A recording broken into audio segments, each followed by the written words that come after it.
네, 이상의 아침전을 3부 시작하겠습니다. 지자체 현안 알아보는 시간이죠. 지방시대 오늘의 경기 순서입니다. 오늘은 박승원 광명시장 연결해봤습니다. 시장님 안녕하십니까? 네, 안녕하세요. 광명시장 박승원입니다. 네, 반갑습니다.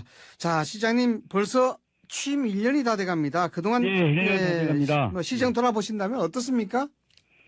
네, 1년 일했는데요. 네. 마치 한 3년 일한 것 같이 굉장히 좀 바쁘게 일을 했는데요. 네. 이제 뭐 1년 됐으니까 1주년 평가하면서 선거 때 공약했던 시민과 약속했던 걸 하나하나 좀 꼼꼼하게 살펴가면서요. 네. 마무리 잘할 수 있도록 1년을 잘 평가해 보려고 합니다. 네, 이 시장 일이라는 게 참 만만치가 않죠. 네. 네. 좀 충분히 이해가 됩니다. 네. 자, 평상시에 시장님께서는 시민소통 굉장히 강조하시고 계셨는데 이게 네. 참 특별한 것 같아요. 500인 원탁 토론회 벌써 두 번째라고 들었습니다. 네. 제가 취임하고 나서 뭐 여러 가지를 했는데 시민들이 네. 가장 이제 좋아하셨던 반응이 아주 많았던 게 500인 원탁 토론회였습니다. 그러니까요. 네.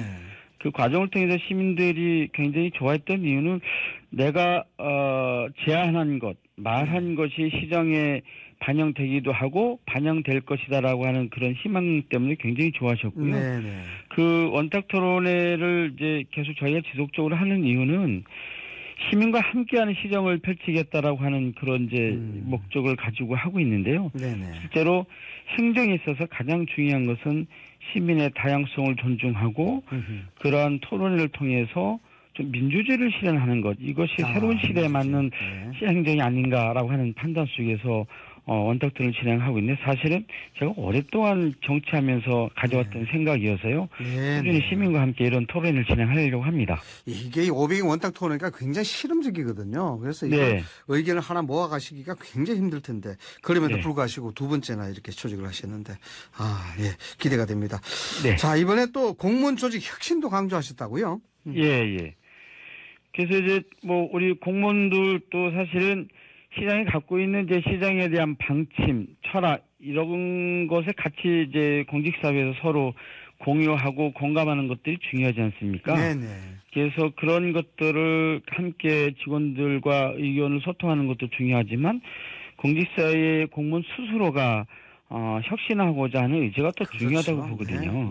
그래서 공무원의 생각이 바뀌면 지역사회가 변화하고 혁신할 수 있다고 생각하기 때문에 바로 공무원의 경쟁력이 저는 도시의 경쟁력이라고 생각하거든요. 그래서 조직의 변화와 혁신을 위해서 함께 노력하자라고 얘기를 많이 했고요. 그래서 500인 원탁 토론 시민들하고 했는데 공무원 100인 토론을 했습니다. 127명이 접수를 해가지고 4차례에 걸쳐서 토론회를 좀 진행해서 조직 진단도 좀 같이 서로 하고 또 여러 가지 정책적인 분야 또 인사 분야에 대한 의견을 많이 들었고요. 그리고 저희가 매주 금요일 날 시정 혁신 아이디어 발표를 합니다. 매번 일주일에 한 대여섯 건씩 올라오는데 그중에 한 2건씩 이렇게 선별해서 직원들 발표하는 시간 드리고 또 제가 그렇게 하면 책도 선물도 드리고 그렇게 하거든요. 그래서 직원들이 굉장히 경쟁적으로 열심히 하고 있습니다. 시장님, 이 100인 원탁 토론회, 500인 원탁 토론회 이거 힘드시지 않으세요? 힘들죠. 근데 자꾸 이제 그렇게 힘들어도 해야 행정이 사실 이제 행정 편의적으로 많이 하려고 하지 않냐라고 하는 시민들의 질책들이 많지 않습니까? 그렇죠. 스스로 자꾸 토론하고 하면서 경청하고 듣고 그것을 정책으로 위반하는 이런 과정들 겪어나가는 것이 시대적 흐름에 맞는 행정이라고 생각하고 있기 때문에 공무원들한테 힘들지만 함께 하자고 계속 같이 격려하고 있습니다. 이게 뭐 외람된 말씀입니다만 말이 좋아 원탁 토론이지 이거 하기가 정말 만만치가 않거든요. 그런데도 정말 알겠습니다. 뭐 공무원이 변해야 세상이 변하고 세상이 변해야 나라가 발전하니까 알겠습니다. 알겠습니다. 자, 얼마 전에 도라산역에 다녀오신 걸로 알고 있는데 KTX 광명역 남북평화 고속철도 출발역 지정 사업 이거 추진하고 계신다는데 이 말씀 좀 해주시죠. 이제 우리 대한민국의 번영을 위해서 가장 필요한 것은 이제 한반도 평화 시대를 여는 거지 않습니까? 하루빨리 통일의 시대를 열어가야 되는데 남북 평화철도를 이제 연결하는 것은 이미 중앙정부가 하고 있는 건데요. KTX 광명역이 우리나라에서 제일 큰 역사입니다. 4천억을 들여서 진 그 KTX 역인데 여기에 그 기반 시설이 다 갖춰져 있어서 통일이 되면 실제로 광명역에서 개성, 평양까지 연결하는 고속철도를 연결을 하면 가장 그 경제성과 효율성이 뛰어난 곳이거든요. 아, 그렇습니까? 실제로 개성까지 KTX를 연결하면 20분밖에 안 걸립니다. 아, 지리적으로도 괜찮다는 말씀이죠? 네. 예, 그렇습니다. 서울에서 가는 것보다 훨씬 경제성이 있기 때문에 저희가 이건 전문가들 통해서 많은 의견 들었고 실제로 저희가 연구 용역을 통해 이런 결과들을 모아냈습니다. 네. 그래서 이런 것들을 좀 출발력을 지정하기 위해서 여러 가지 행사들을 하고 있는데요. 그래서 지난번에는 5월 14일 날 광명역에서 도라산까지 가는 DMZ 열차 기항택 우리 광명시민 270명이 참여해서 다녀왔습니다. 예. 그래서 도라산 가서 그 평화를 기념하는 식수도 이렇게 시민들하고 심고요. 여러 가지 행사들을 하고 왔는데요. 이러한 이제 시민들과 함께하는 남북교류 사업을 위한 여러 가지 행사들을 많이 준비를 좀 하고 있습니다. 예, 이게 KTX 광명역에서 개성까지 얼마나 걸리는가요? 저희들이 연구조사에 의하면 한 20분 정도 걸리는 걸로 나옵니다. 개성까지, 광명역에서. 그러면요, 이게 청사에서, 네. 역사에서 또 이게 뭐 출발력이 되려고 그러면은 다른 또 건설 비용이 들어가나요? 아니, 저희들은 이제 그 역사는 이미 국제철도 플랫폼으로 갖춰져 있고요. 네. 예, 네. 그리고 여기에서 이제 인천공항으로 가서 바로 이제 그 비행기 탈 수 있도록 그런 이제 국제공항 터미널로 다 이렇게 갖춰져 있습니다. 갖춰져 있군요. 네. 네. 예, 다 갖춰져 있습니다. 그래서 광명역에서 개성까지 연결하는 그런 KTX 연결, 이 건설비만 3조 8천억 정도 들어가거든요. 3조 8천억 정도? 예, 그러니까 서울시보다 훨씬 적게 드는 비용이기 때문에 훨씬 광명역에서 출발하는 것이 경제성이 있다라고 보는 것이죠. 뭐 전문가들이 판단하겠습니다만은 시장님 말씀 들으시니까 충분히 경제적 효용성이 있다라는 생각이 들어서요. 네. 뭐 그렇습니다. 남북평화 고속철도 이게 뭐 현실화된다 그러면 그게 출발력으로 된다 그러면 광명이 굉장히 뭐 상징성이 있겠다라는 생각을 합니다. 네. 자, 이 외에도 뭐 준비 중인 남북교류 사업 있으신가요? 저희가 남북교류를 이제 지방자치단체에서 이제 그 열심히 하기 위해서 저희가 올해 1월 달에 남북교류 협력위원회를 이제 구성했습니다. 조례도 만들고. 네. 이 협력위원회도 만들어 여러 가지 남북교류 사업들도 준비를 하고 있고요. 또 남북협력기금도 올해 10억을 조성했거든요. 예. 매년 10억씩 조성해서 정부가 이제 지방자치단체도 남북교류할 수 있는 법적 기반을 저한테 만들어주면 여러 가지 사업을 하려고 하겠는데요. 지금 경기도하고 준비하고 있는 것은 우리 광명역에 경륜장이 있습니다. 네, 경륜장. 네. 예, 경륜봉보하고 지금 도움을 받아서 우리 1,004명의 시민이 자전거를 타고 개성까지 가는 이런 이제 체육교류 활동도 좀 하려고 저희가 경기도하고 이렇게 준비를 하고 있고요. 그리고 이제 가장 중요한 것은 이제 인도적 지원이 지금으로서는 이제 굉장히 중요한 거라서 북한 어린이 영양식이나 또 산림묘목 지원하는 사업들을 경기도가 협력해서 하고 있습니다. 저희 광명시도 한 3천만 원 예산 지원해서 하려고 하고 있고요. 그 외에 여러 가지 사업들은 구상은 많이 하고 있습니다. 근데 뭐 그 정부가 빨리 그 지방자치단체도 남북교류할 수 있는 법적 기반을 마련해 줘야 되는데요. 지난번에 김현철 그 통일부 장관께서 지방자치단체도 남북교류할 수 있는 제도를 마련하겠다고 말씀을 해주셨어요. 저희도 그러면 여러 가지 사업들 할 수가 있는데 우리 광명에 기영도 시인이라고 하는 대표적 시인이 있거든요. 네, 알겠습니다. 그 시인과 또 북한에 있는 백석 시인과 이렇게 자매를 해낼 수 있는 이런 문화 교류도 좀 하고 뭐 다양한 형태의 준비를 하려고 하는데 저희들이 쭉 그 고민을 하다 보니까요. 북한 원산시에 광명역이라고 있습니다. 그래요? 네. 그래서 원산시 광명역과 또 우리 KTX 광명 연결하는 서로 교류하는 이런 방안들도 내부적으로 저희는 준비를 좀 많이 하고 있습니다. 이 보니까 법적 기반만 되면은 언제든지 할 수 있는 기반이 만들어져 있다. 이렇게 해석이 될 것 같습니다. 알겠습니다. 자, 이 광명 교육도시 발전하기 위한 보관 있다고 들었는데 이건 어떻습니까? 광명이 이제 서울하고 바로 붙어 있는 도시잖아요. 네. 그래서 시민들이 교육에 대한 관심이 굉장히 많습니다. 그렇겠죠. 그래서 1999년도에 우리나라에서는 최초로 지방자치단체 임기 광명시가 평생학습 도시 선언을 하고 현재 평생학습을 만들어서 운영을 하고 있는데요. 네네. 시민들 반응이 굉장히 좋고 전국의 지방자치단체에서도 많은 이렇게 벤치마킹을 오고 있는데 제가 취임하고 나서 4가지 목표를 설정을 했습니다. 네네. 평생교육, 혁신교육, 마을공동체, 교육복지 사업, 이 4가지 사업은 좀 체계적으로 하자라고 해서 이 사업들은 저희가 체계적으로 하고 있는데요.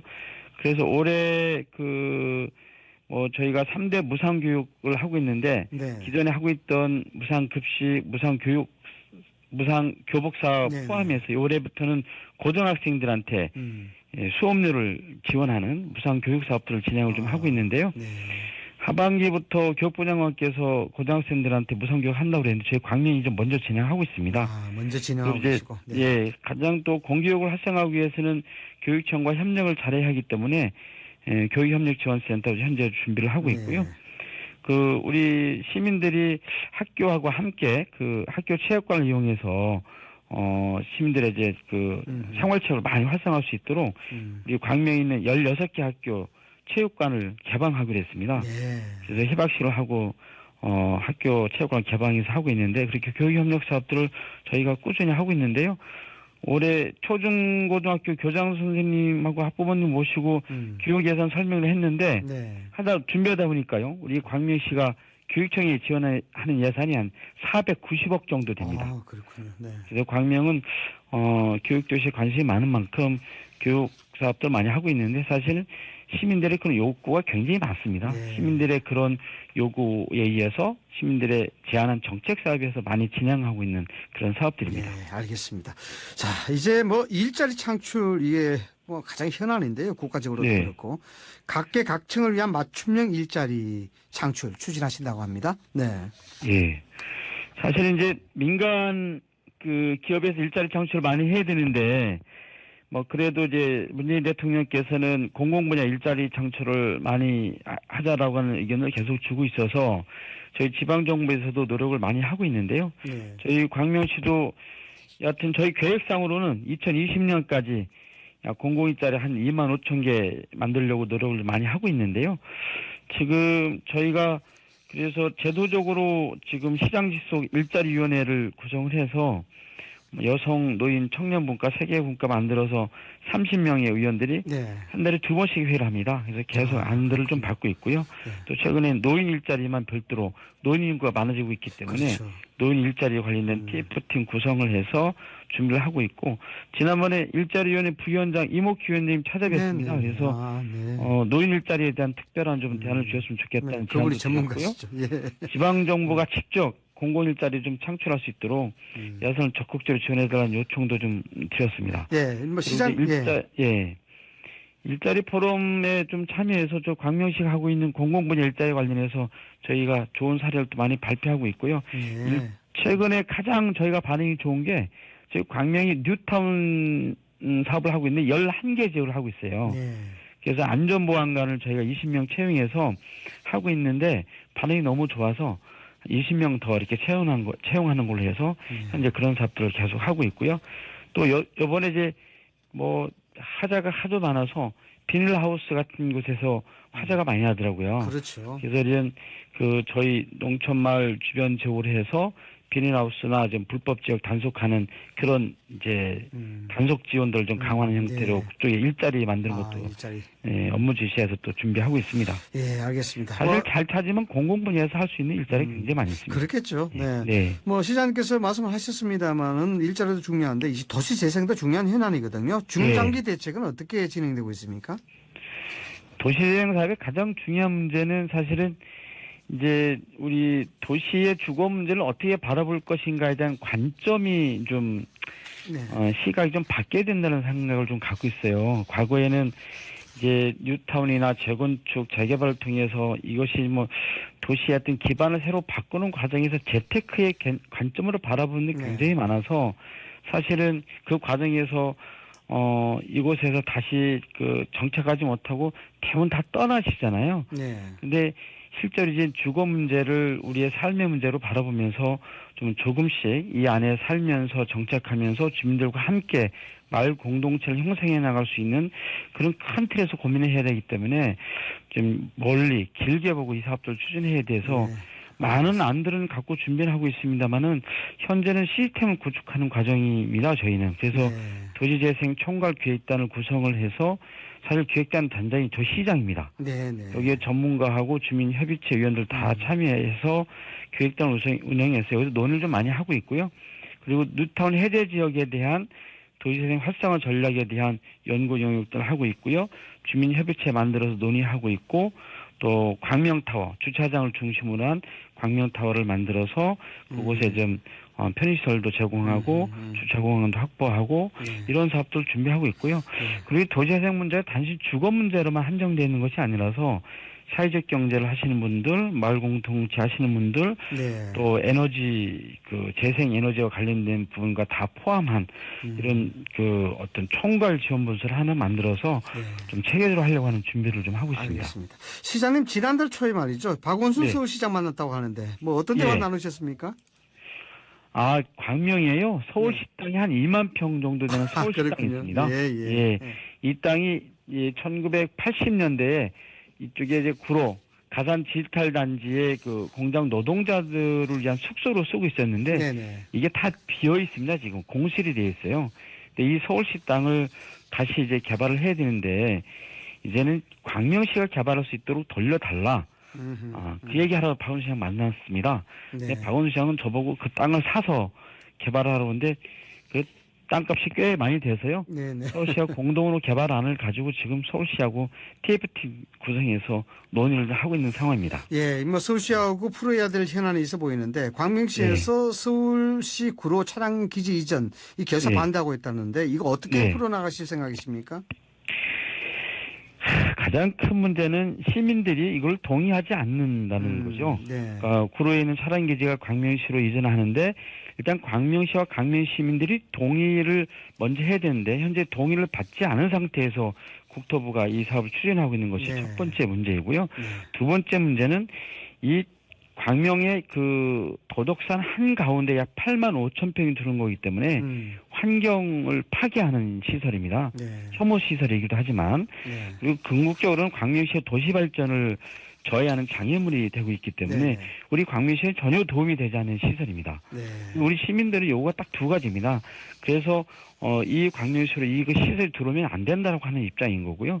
그래도 국토부가 이 사람을 강행을 하려고 한다면 이 차량 기지를 반드시 지하화하고 전철역 2개를 새로 신설해서 시민들의 편익을 도모하는 그런 시설이 되어야 된다는 주장을 하고 있는데 국토부가 이 안을 현재 받아주고 있지 않습니다.